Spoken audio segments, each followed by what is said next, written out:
சென்னையில் இருக்கக்கூடிய ஆள் 63 லட்சம் ரூபா ஒரு ஆப்பை நம்பி தொலைச்சிட்டார். அந்த பணம் அவரோட பொண்ணுக்கு ஹார்ட் ஆபரேஷன் பண்றதுக்காக வச்சிருந்த பணம். எனக்கே அவர் அந்த கதையை கேட்டு கண்ணில் தண்ணி வந்துருச்சு. நீ எதுக்கியா இந்த முக்கியமான பணத்தை எடுத்து அவன்கிட்ட இன்வெஸ்ட் பண்ண?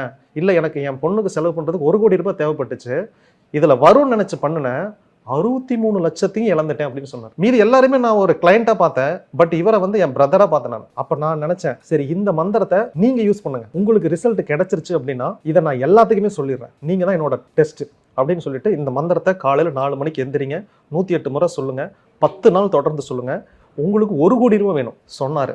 1 மாசத்துல 30 லட்சம் ரூபாய் கடன் அடைச்சிட்டாரு. திடீர்னு பிசினஸ் அப்படியே பிக்கப் ஆகி 30 லட்சம் ரூபாய் கடன் அடைச்சிட்டு என்கிட்ட கூப்பிட்டு சொன்னாரு, இப்போ எனக்கு 63 லட்சம் ரூபாய் கடன் இருக்கு அப்படின்னு சொன்னாரு. எனக்கு ஓகே பரவாயில்ல, நம்பிக்கை வந்துருச்சு, எனக்கு நம்பிக்கை வந்துருச்சு, இன்னும் கொஞ்சம் ட்ரை பண்ணுங்க அப்படின்னாரு. இப்போ சொல்றாரு, எனக்கு தெரிஞ்சு இன்னும் ஒரு 2 மாசத்துல என் கடன். சென்னையில் இருக்கக்கூடிய ஆள் 63 லட்சம் ரூபாய்